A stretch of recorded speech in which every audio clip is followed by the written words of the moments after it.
Well, I say draw it. Make sure you draw it.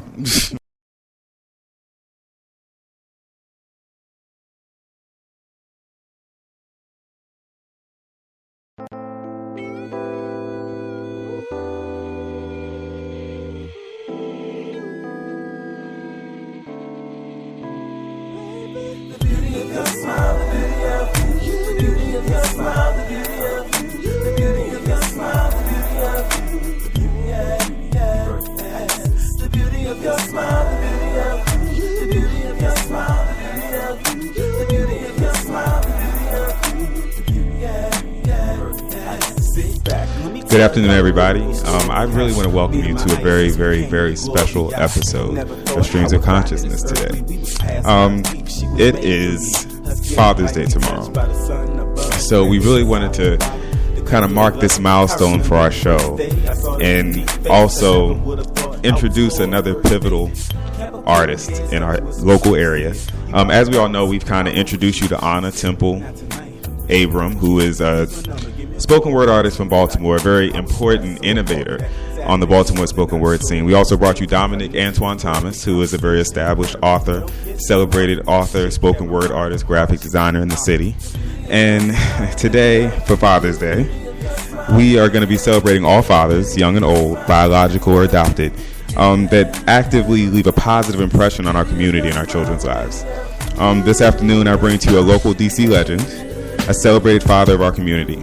This historian, storyteller, praise singer, poet, musician, societal leader, and traveling repository of oral tradition and history began his journey into spoken word in the early 1970s right here in the District of Columbia, where he rose the ranks of local competition and eventually started the Nubian League, a black-owned and operated traveling theater company still in existence with 8 active chapters across the country. He has been nationally recognized, and with over 30 years of performing experience, he continues to mesmerize and thrill our audiences, all ages and all backgrounds. Ladies and gentlemen, I present to you Baba C. Wow. Welcome you. Wow, that was deep. Was it deep? Yeah, it made me feel old. Oh, No, that's a good thing, though, because there's only one way not to get old. How? And as I told some people, to go young. And I don't know anybody who's ready to go now. But I tell people, I want to be so old that when I die, there are 8 days in a week, and one of them is named after me. I know that's right. So getting older is a badge of honor. It's privilege. Mm-hmm. Well, first, I want to thank you for participating with our broadcast. Well, thank you for inviting me. It's a pleasure, to have a living, breathing griot that can describe the civil rights movement, that can describe the literary movement in D.C., the Renaissance that existed here on U Street in Cardozo, before the riots and after the riots. Well, let's just start. You definitely have deep roots in our city. I mentioned your start in the early 70s. Yes. What pushed you into performing arts and more specifically the art of poetry in the beginning? Well, now, I'll give you the short version. Okay. Actually, if you had told me I was going to wind up being a griot, a poet, a spoken word artist, back in the early 70s, I would have looked at you and like, yeah, okay. Mm-hmm. Actually, believe it or not, my major when I was in college was microbiology, because I decided at a very young age I was going to oceanography. My goal was to be the first black oceanographer. And while walking across the campus of Howard University, go Bisons! While walking across the campus of Howard University, I either had an epiphany or a nervous breakdown. I'm going with epiphany. Okay. And the epiphany, I heard a voice that said unto me, "You're not going into science." I'm like, okay, then what am I going into? Something that uses your voice. I'm like, oh, vague. What? Well, you talk a lot. Oh, see. Okay. See. So I switched over to radio and television broadcast production. Okay. And, but it wasn't until a few years later, around 74, 76, that I met a young man from Oklahoma. His name was Ayubu Bakari Kamau. Mm-hmm. And Ayubu had come to Washington, D.C. to start a black theater company. That's the Nubian League, That's right? the Nubian League. Okay. And he said, I don't want to do a company that's black folk doing white theater. I want us to do things that originate or extend from our roots, our heritage. Okay. And so I rediscovered, I have to say rediscovered, and I'll tell you a little bit about that later. Okay. Rediscovered the art, the magic, the power of storytelling. Mm. And that's what kind of really got it started.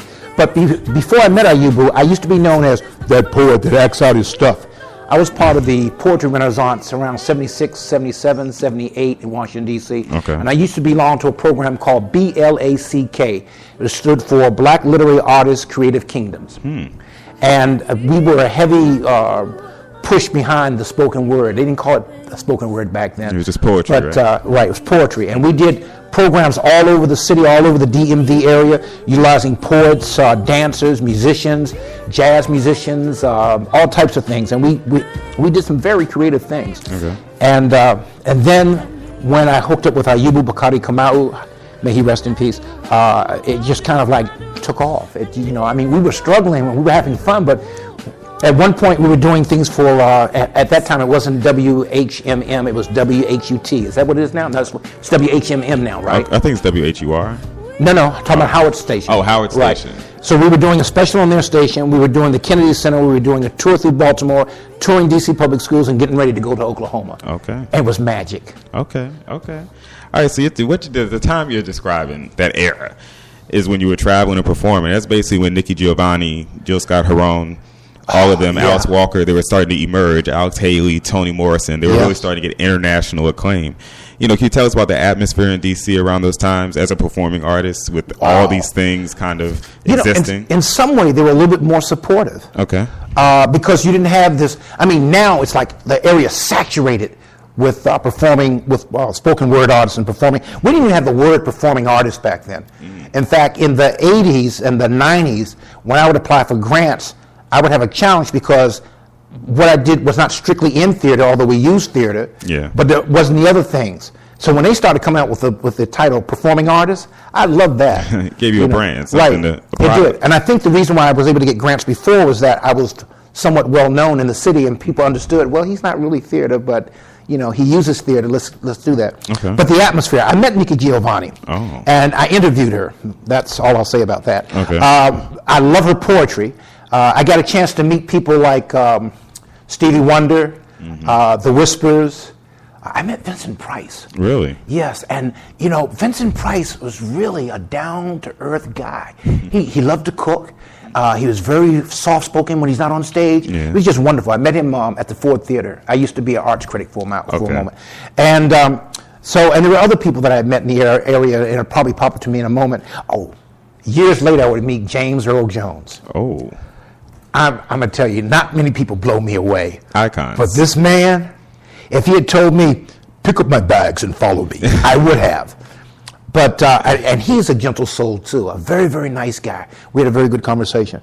But in the 70s, in the mid 70s, early 80s, DC had all this talent bubbling, and it needed an outlet. And so through the Black Literary Artists of Creative Kingdoms, BLACK, we began to have avenues for being able to do that. Okay. And it was interesting seeing the various communities come together. People would donate to us performing space. Somebody else would donate the lights and the sound system. People would cater and not charge us for the catering, but whatever they made from the table, that they kept. And they fed us well, too. I like that. There's a lady we call her Mama Addie, and she is the owner of the Allender Restaurant. It used to be a little hole in the wall at a gas station that had gone out of business. She had a little hole in the wall there. And then she was across the street from the Safeway on Columbia Road, and now she's on, I think, 11th or 13th and U. Now, I'm telling you about her, not to give her a plug, but during my starving artist days, my business partner, Ayubu, we went to her restaurant. That's when there was a little hole in the wall. And we were hungry, and we only had a few pennies between us, so we ordered these little plates of food, because we figured we, if push comes to shove, we could share. And she said, you boys go have a seat, I'll be with you in a moment. So we went down and we sat down, and these big plates arrived at our table. And like, you got money for this? I don't get money. She must have misunderstood. So she come over and go, I know who you boys be. Oh. You be all around the community. Yes.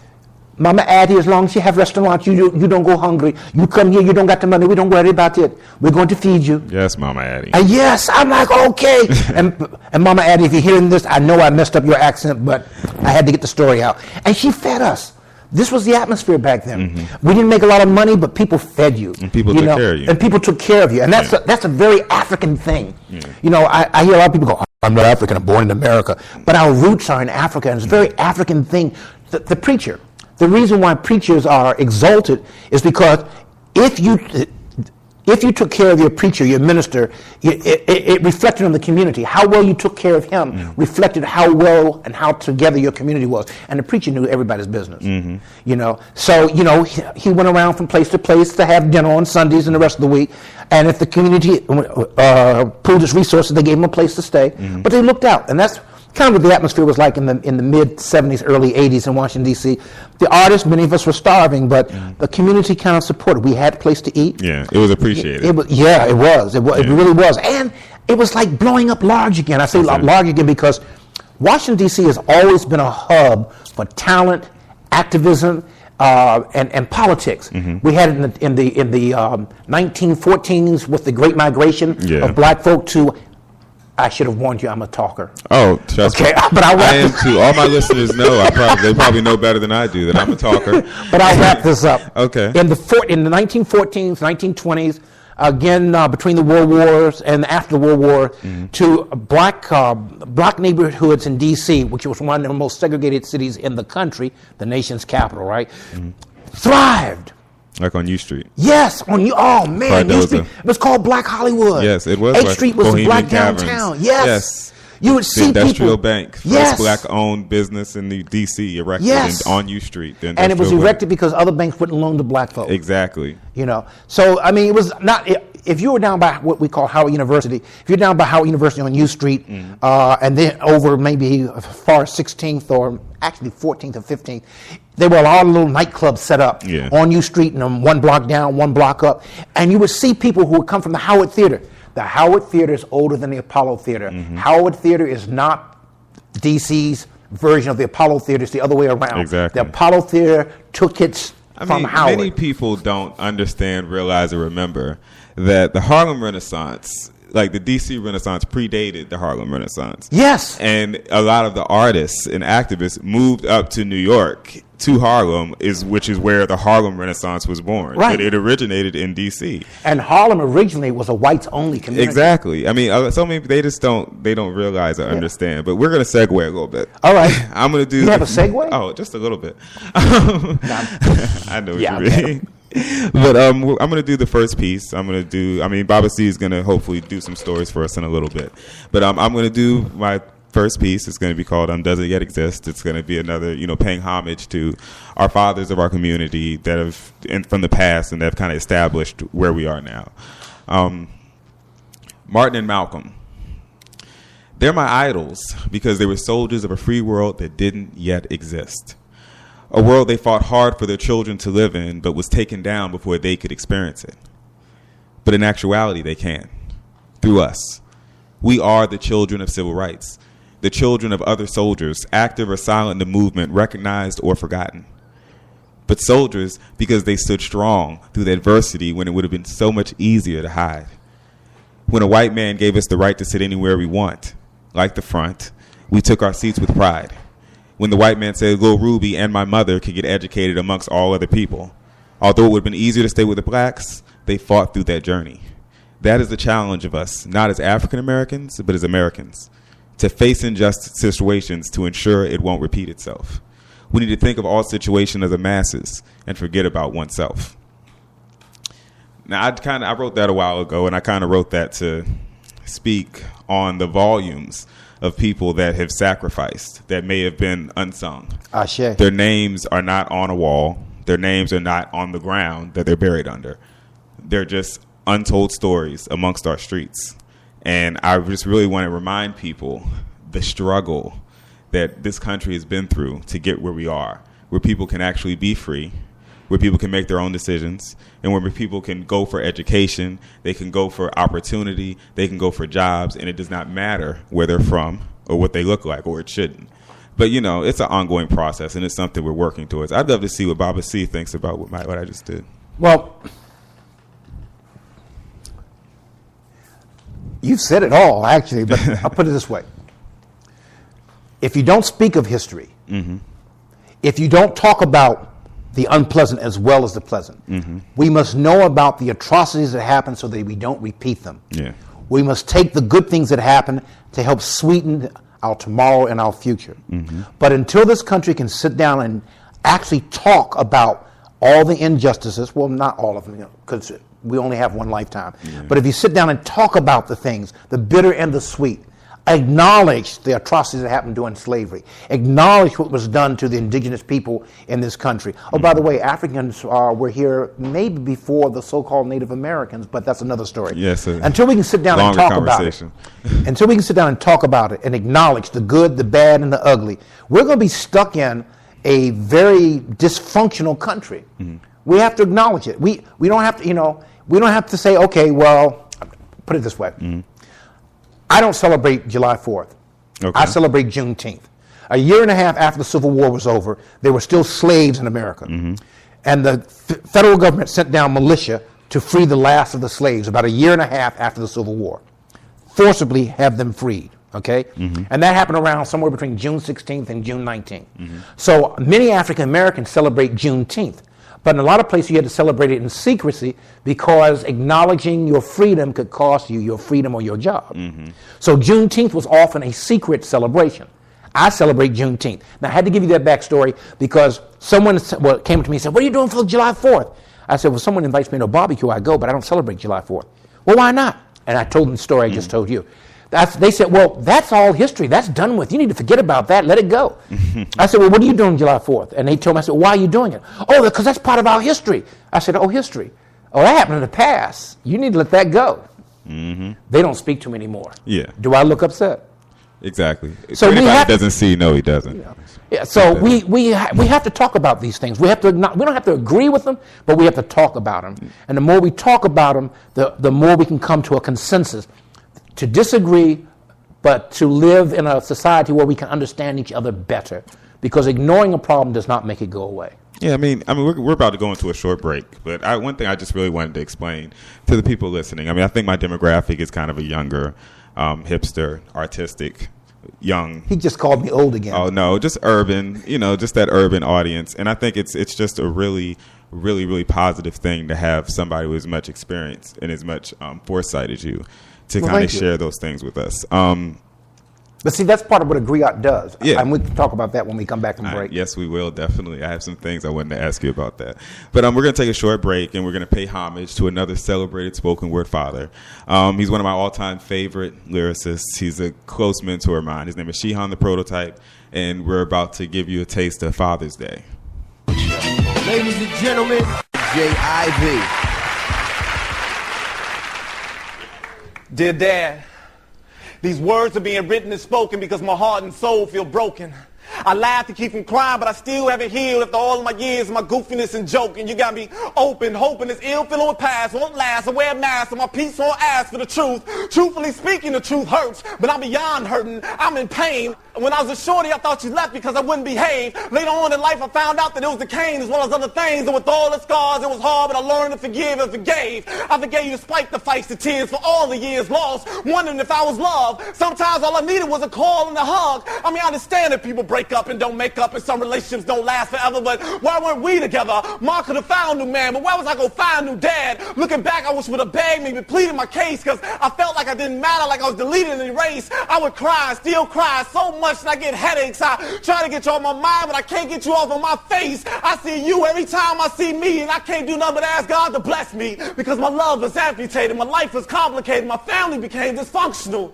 Dad, I remember when you pushed Mom, she broke her ankle, and I was sitting there thinking, how could you do this to such a beautiful angel? I remember Mom waking us up in the middle of the night saying, shh, Jimmy, put some clothes in the jewels bag. We're going to Grandma's, and if your father come up to your school, don't tell him where we'd be. I remember spending Christmas at Grandma's playing with my Stretch Armstrong, thinking, man, this ain't my house.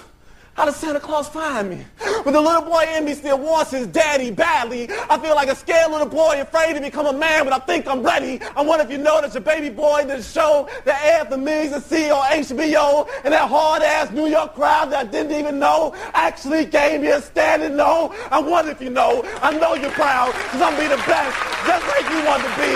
Watch and see, and just in case you can't, I'm screaming so loud that I shake the clouds and move them out the way of my sunshine, because that's what you are, Dad. James Ivy riches and sin. Do you hear me? You are my sunshine. That's why I forgave you, because my love for you is still the same. It may have gone through a transformation, but it never really changed. So I swear on my mama and on my name, I'm going to stop this rain, conquer this pain, make sure that you do not die in vain. And when I get to heaven, I'm going to jump in your arms. We going to kick back like when I was little and watch the Bears game.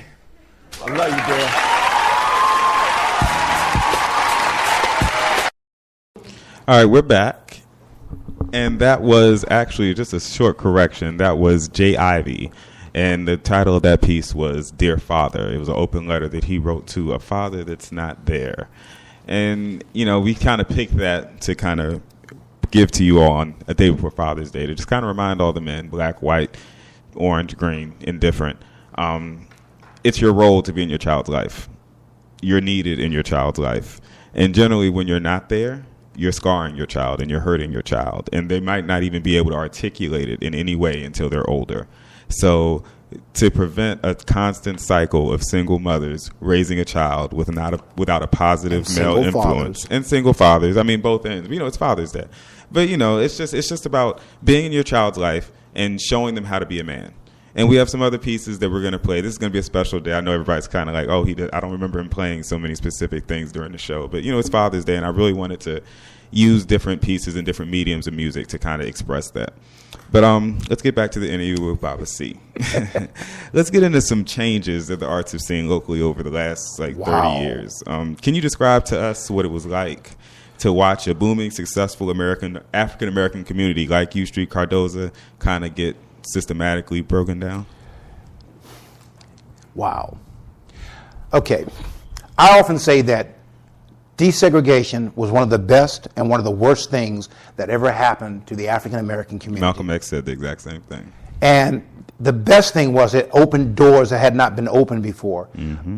The worst thing is that a lot of us abandoned African-American institutions, African-American sports, the Negro Baseball League. Exactly. We abandoned black businesses, black hotels and rooming boards.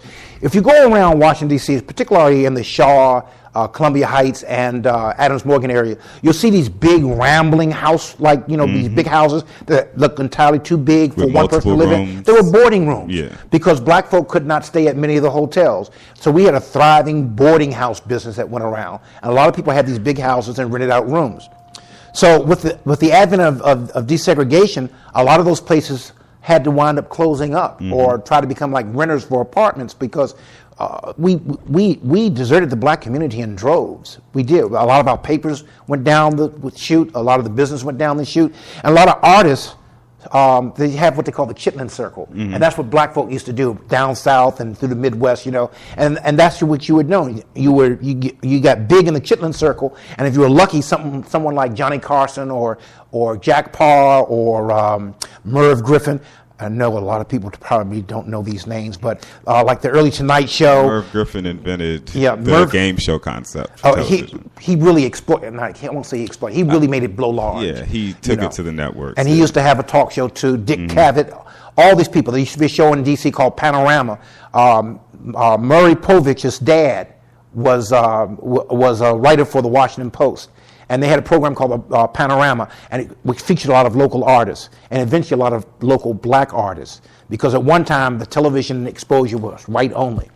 So what happened is you had these strong, thriving communities where you had carpenters, professors, doctors, teachers, garbage disposal men, brick masons, and all living in the same community, respecting each other.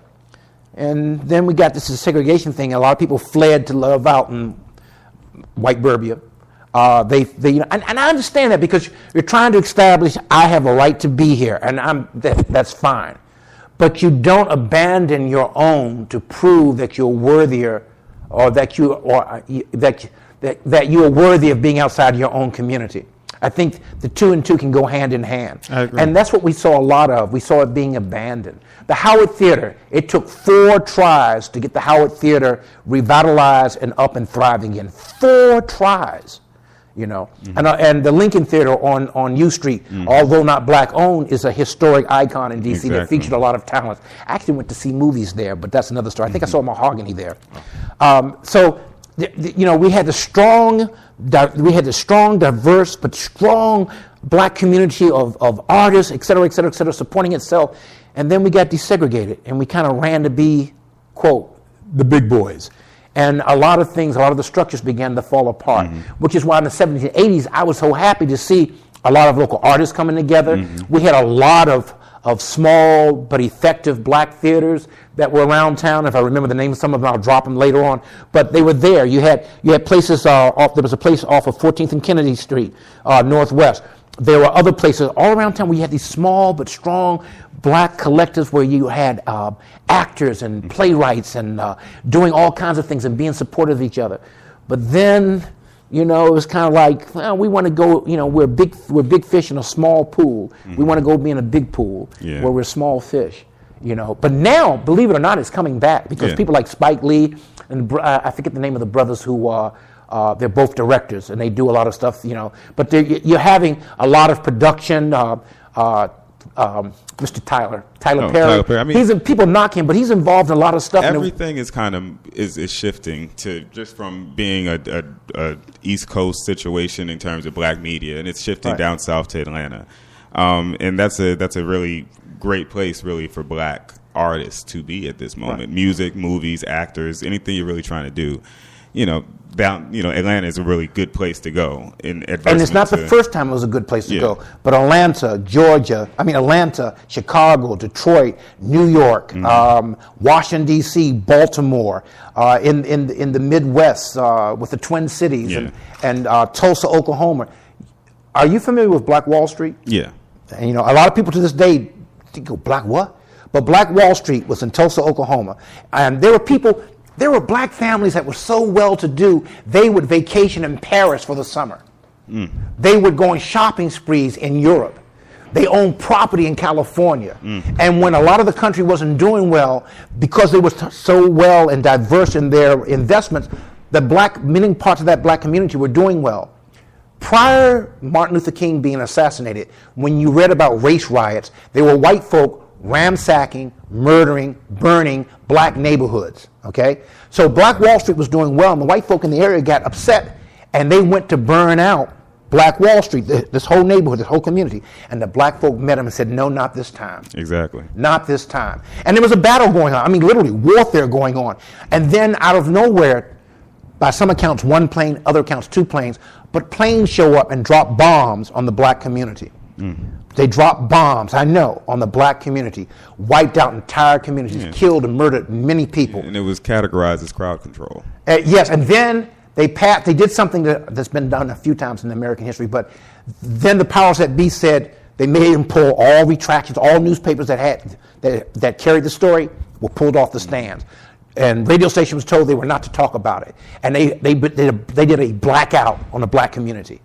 To this day, no one's been arrested or held accountable for the plane, the bombs. No one's been held accountable or had to explain where the bombs or the planes came about. They did the same thing in Philadelphia when they dropped the bombs on those people who were squatting. They wanted them out of abandoned buildings. Yep, abandoned buildings. Nobody, the landlord. They dropped a bomb, wiped out 5 square city blocks, including the homes of many prominent, well-to-do, middle-class African Americans who had nothing to do with the movement. So now, flashback here in Washington, D.C., after the riots, Ben's Chili Bowl survived. Yeah. A lot of places didn't survive because of the riot. Well, you know what? It is said that a lot of the places that were burned down weren't burned down by the people rioting. I'll leave it at that. But insurance was collected and folk left the area. This kind of speaks volumes. Anybody that heard the interview that we did with DC Speakers with Dose Sigapong, where he was giving us a lot of insight on the history of DC and the history of kind of how we got to where we are now and what happened to it when it was once then and why it's not really discussed how beautiful it once was. Oh, and, man! But we're gonna move on a little bit. Because one quick thing. Yeah. On Facebook, I think there's a place called. It's called either Circuit DC or it's called, whatever's the word for when you hold something in regard from the past. But I think it's called Circuit DC. I tell you what, go to Baba C, the Griot Travels. Mm-hmm. Drop me a note. I'll get that information back. But you can see pictures of Washington, D.C. back in the day. Mm-hmm. You'll see pictures and some with the trolleys, with the streetcars, streetcars. and the strong presence, and many times beautiful black neighborhoods. So if you drop me a line at on Facebook, Baba C, the Griot Travels. Yeah. All of and I'll Baba get C's back to information is going to be in the MASSOV Entertainment Facebook group, and I think there's also already some links in there now. So anybody that wants to reach out. I want to take a quick second, to remind everybody the significance of Baba C and individuals from his era.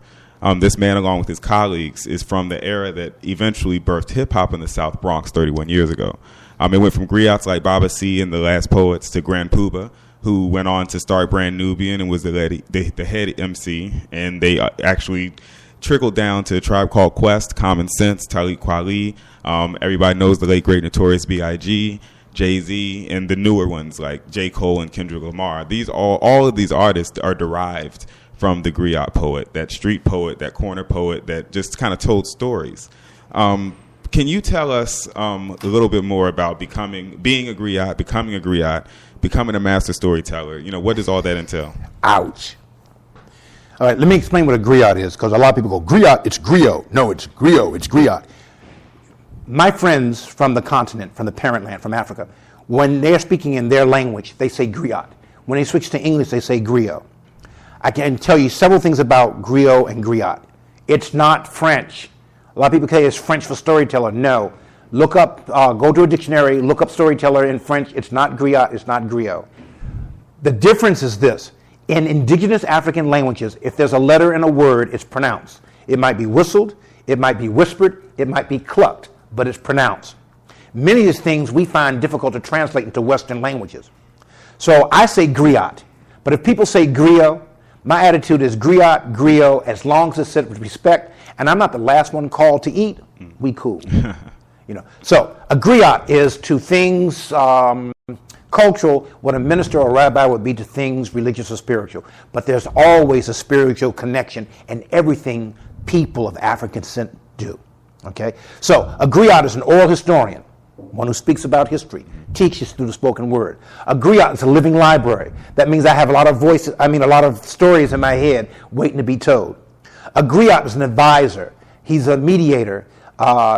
People say he's often the voice behind the throne. Traditionally, if the Obad, the king, asks the griot for his insight, even if the Obad does not agree, he cannot touch the griot, because the griot is charged with speaking truth. So the griot is that. He's also the repository. That's a big word I've been practicing all night long. Repository. Yeah, he's the person that carries the history, the significance of the community, the highlights of the community, and his job, and I say he, it can be a she, but I'm a he, so I'm going to say he. His job is to convey that history from one generation to the next and to remind his generation that these things are indeed happening. In addition to that, we are storytellers. And so our whole thing of teaching, of conveying historical facts, of conveying why the moon and sun are in the sky, of conveying why elders and children should listen to each other, because no matter how old or young you are, you can learn from somebody not of your generation. So that all rolls in together, and we use storytelling in order to teach the lessons that we have. Now, how did I become a master storyteller? Well, when you experience me as a storyteller, you'll agree. You will agree. Okay. A master storyteller does more than just tell a story. We understand the nuances. There's a difference between a hare and a tortoise. There's a difference between a hare and a rabbit. There's a difference between a tortoise and a turtle. When you tell a story, the things in the story, the geography, the animals, tells you something about where the story originates, tells you about the environment, tells you about the politics, because animals have certain characteristics that you can convey to people. But if you're talking about animals, you don't get in trouble. Yeah. Okay? So they have all that. So the master storyteller makes the difficult look easy, the easy look difficult. And he understands that there's more than just a telling of a story taking place when he tells it. There are lessons to be learned. There are experiences to be relived. There's history to be unfolded. And all that goes into making you a storyteller. And when you've learned that craft so well that you can see a child's eyes sparkle, you see his parents' eyes sparkle, you see her grandmother's eyes sparkle, you see someone outside of your community start smiling and their eyes sparkle, I think then you can say you're a master at what you do. I think that's a perfect lead-in to Baba C giving us a story. All right. I'm kind of shy, so you have to bear with me. All right, but I do want to let you know, we're running short on time. So I think I got a 3-minute story. Okay, that sounds beautiful. Right. Let's give it to me. So This story, when I first learned it, it came from a history that when this story was first told, it was told a long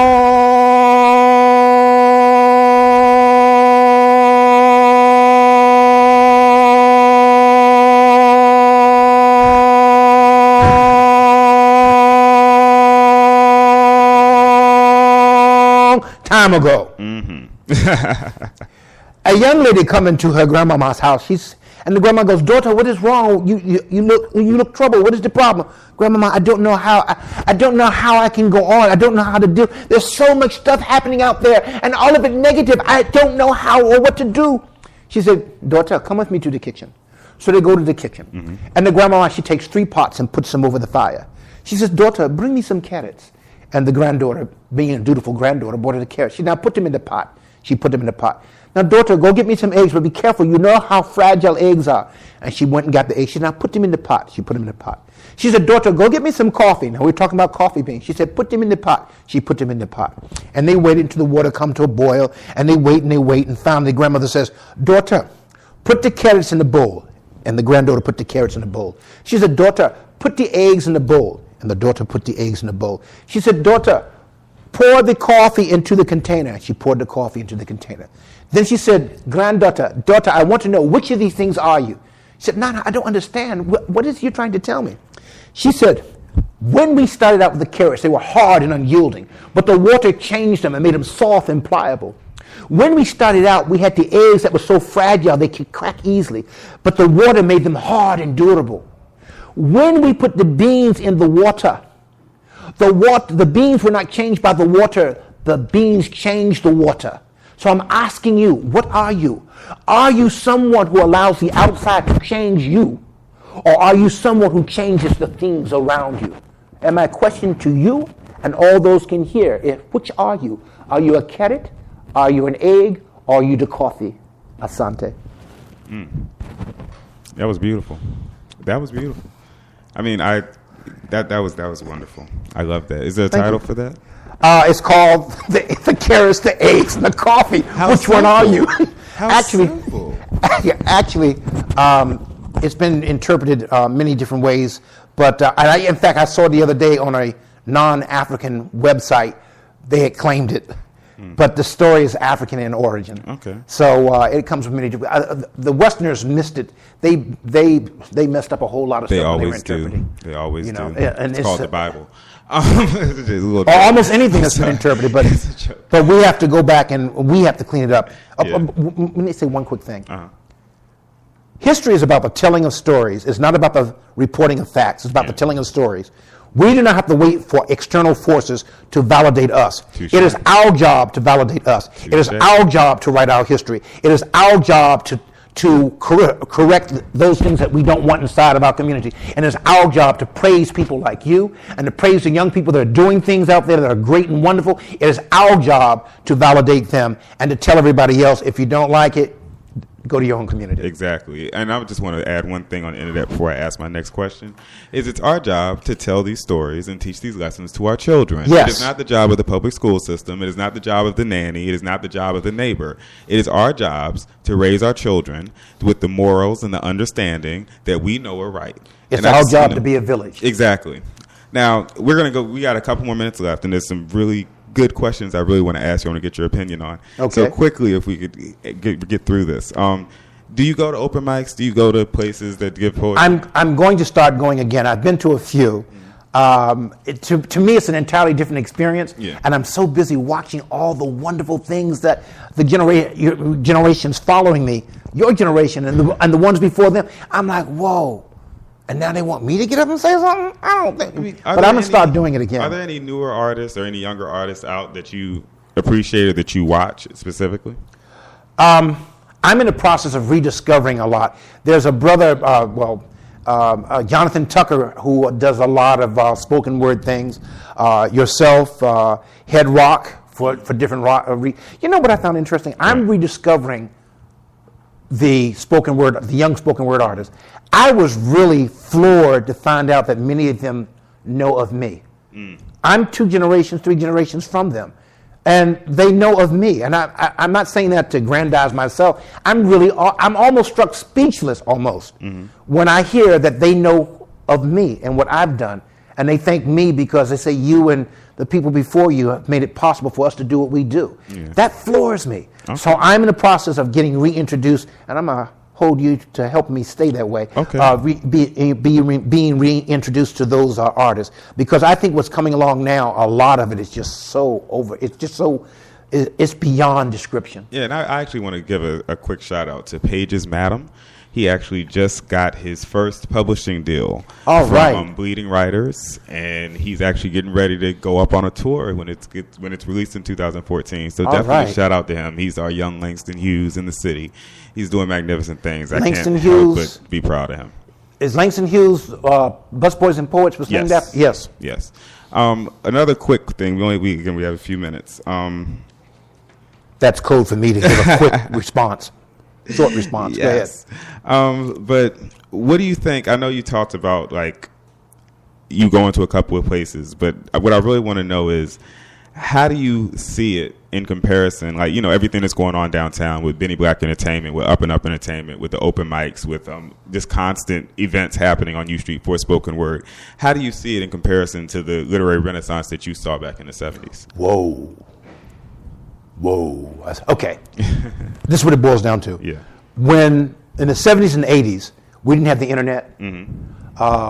Video was new. I mean, the thing that made video a portable video thing was because you could carry it like a great big piece of luggage, and it had the reels going back and forth. So you have a lot more. We didn't have social media. Yeah. You have a lot more things now. You back when I started out, it was either the 3 networks, the 2 newspapers, 2.5 newspapers, because the Star hadn't finished yet. You only had that. Now you guys have productions like this one. Yeah, and worldwide exposure. Yes, and you have YouTube, and you have the internet. So you have a lot more tools. You know, and you don't have to wait to be discovered. If you get something really up on the net that catches people's attention, they'll talk about it. Facebook has some good things about it. Yeah, you know. So comparing is like comparing. I won't even say orange and apples. It's like comparing oranges and not having oranges. Well, I would think like comparing an iPad to a TI-83 calculator. Would that work? Yeah, that would work. Like see, that's you. I'm not old enough to know what that is. But yes, I guess that's you know a good analogy. Yeah, my analogy is comparing black and white television to cable. Yeah, with surround sound. Exactly, or 3D TV. Yeah. But you know, sadly, we're gonna close up a little bit. I really want to thank Baba C for coming in and sharing your bits and pieces of your journey. Remember, fathers, we're needed everywhere. All you really have to do is show up and do your best. I have a couple of things I do want to share with our listeners, some things that are big things that are going on with MASSOV Entertainment right now. Yesterday was the 84th graduating class of Cardozo Senior High School, so I really want to congratulate everybody for making it to the next level. Hopefully we have plans already in place. If not, you can always contact Baba C. He'll help you plan out your life. And I will. McKinley Technology High School on Sunday, June 16th at 12 noon. They're actually going to have their graduation at Trinity College. So anybody that knows anybody that's going through that great, great journey, you know, tell them congratulations for me, give them a hug, and enjoy the weather out there. We have a few minutes left, so I really wanted to leave you all with one more spoken word piece from our Deaf Poetry contributors. I'm going to see if I can get Sheehan Father's Day to play to kind of close out the show. I want to thank everybody for listening. I want to thank everybody for being a part of our family and being a part of our experience. Anybody that wants to get in touch with Baba C, you can find him on Facebook as the Honorable Baba C, or you can contact me at DMV Poet on Twitter. I have all his information, or you can follow MASSOV Entertainment on Facebook, and we'll have links for his stuff now. The show should be up to be listened to any minute now, so I want to tell y'all to have a magnificent Saturday afternoon. And happy Father's Day. Happy Father's Day. Enjoy this beautiful weather, and show your father, adopted, biological, or pseudo, whatever. Just show him as a child you appreciate him. Education is not optional. It never From is. Los Angeles, California, Deaf Poet alum, Sheehan. I did this show last Father's Day. When I got off stage, this guy came over to me and told me I reminded him of God. And I told him the only thing perfect about me is my family. 30 fingers and 30 toes, all godlike. And my daughter speaks to me in a voice I imagine God's to sound like, speaking to me of a future like the kind I dream of living. And one day, she'll grow to be a woman no man will ever deserve like her mother, who makes melodies out of moonshine fingers touch me, the things all nice girls are made of, like the songs say. And our son will someday grow to be something more amazing than we ever imagined, like a mustard seed moving mountains like a grain of sand, and together they will conquer the world. And all I could say was, I was witness to it. And I couldn't be more clever. Believe me, I tried. But this is not about poetry or sounding prolific. It's about a black man's pride in the world trying to make things harder than they already are for him. Trying to find beauty in the ugliness of it all. And we are all trying to escape that darkness or nothingness in the never-ending story of the human condition. And you'll never hear me say, I'm only human. Because saying it like that can make it sound like a bad thing. Because life as a poet is harder than it looks. Road trips make my babysitter see my baby more than I do. And it's hard, right? Picture 2 weeks gone, come home to relief through hugs and kisses. Then come painful reminders like questions, with even harder to explain answers like, Daddy, do you still love me? I thought I'd die when she asked me that. My heart felt like, I got a metaphor for that. It just hurts. So I try and keep composure and explain to her everything she needs to hear to let her know her daddy will always be here. And tears form under eyelashes, pregnant with guilt. And she says, Daddy, don't cry, and hugs me and rubs my head. And I break down later in areas of my house I keep my secrets